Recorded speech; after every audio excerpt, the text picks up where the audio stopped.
નમસ્કાર દર્શક મિત્રો, બોટાદ દસ્તક ન્યૂઝમાં આપનું હાર્દિક સ્વાગત છે. હું છું એલડી મકવાણા. આપ જોઈ રહ્યા છો બોટાદ દસ્તક ન્યૂઝ.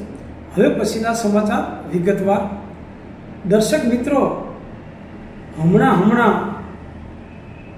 એક ચોરીના કેસમાં એક તોસીર નામના છોકરાને અને એક આર્યન નામના છોકરાને અને બીજા 2-3 છોકરાને, એટલે કુલ 4-5 છોકરાઓને ચોરીના કેસમાં પકડી અને ખૂબ માર્યા.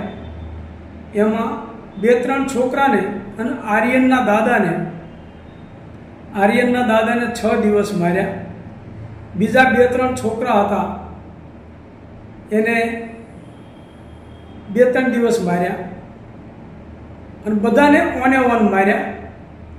જ્યારે આ 2-3 છોકરા છે એ લોકો વહીવટ કરી અને નીકળી ગયા, એમને છોડી દીધા વહીવટ કરી. ત્યારબાદ આર્યન અને તોસીર આ બંને છોકરાઓને ઓને ઓન 19 તારીખથી મારવાનું શરૂ કર્યું. એટલે 30 તારીખે બોટાદ દસ્તક ન્યૂઝની ચેનલમાં જેનો પર્દાફાશ થયો કે આ લોકોએ બોટાદ પોલીસના ડી સ્ટાફ અને બોટાદ પીઆઈ ઓને ઓન આ બંને છોકરાઓને રાખી અને દિવસ રાત માર કરે છે અને પરાણે ચોરી કબૂલાવવાની મહેનત કરે છે. પરંતુ આ છોકરાઓએ ચોરી કરી જ નહોતી, કબૂલે કેવી રીતે? કબૂલે તો લાવે ક્યાંથી મુદ્દામાલ? આ પ્રશ્ન જટિલ બન્યો હતો.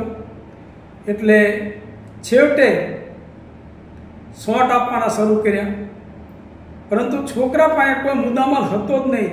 છોકરા કબૂલ કેવી રીતે કરે?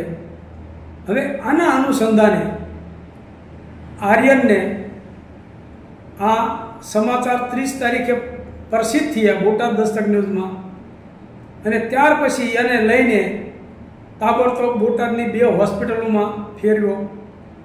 ત્યાર પછી અંદાજે 1 તારીખની આજુબાજુમાં અમદાવાદની ઝાયડસ હોસ્પિટલમાં લઈ ગયા અને ત્યાં એ જીવન મરણ વચ્ચે ઝોલા ખાતો હતો. અને આ છોકરો આર્યન જીવન મરણ વચ્ચે ઝોલા ખાતો હતો.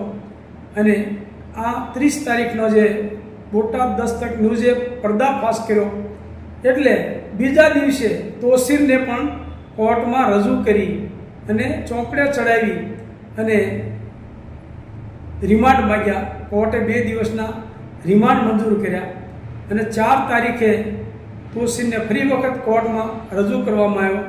અને આ તોસીરના જે પોલીસે માર્યો હતો એ તોસીરે નામદાર ન્યાય કોર્ટમાં આની ફરિયાદ કરી.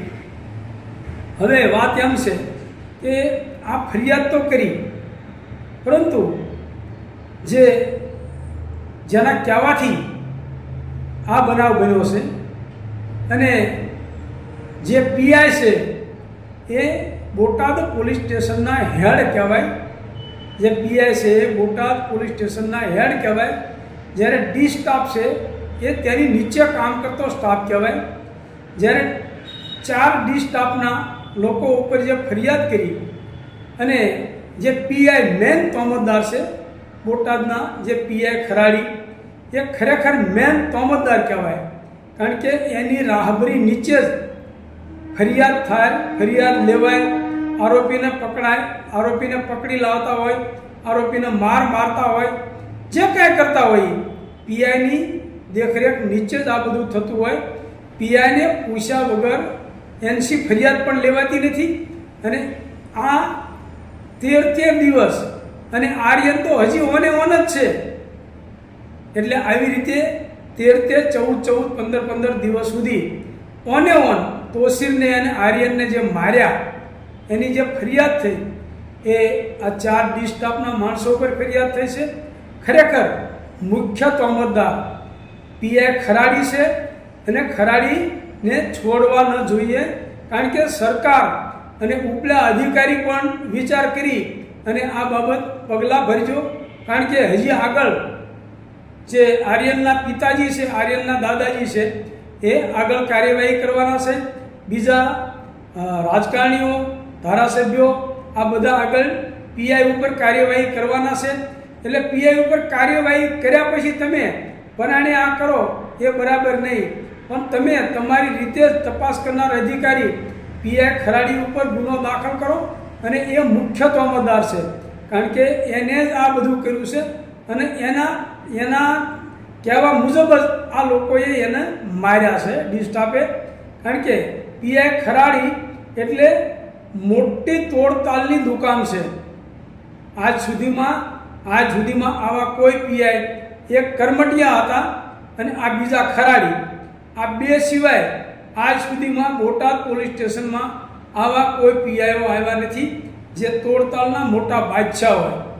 એમ ખરાડી અને કરમટિયા આ બંને તોડતાલના મોટા બાદશાહ છે.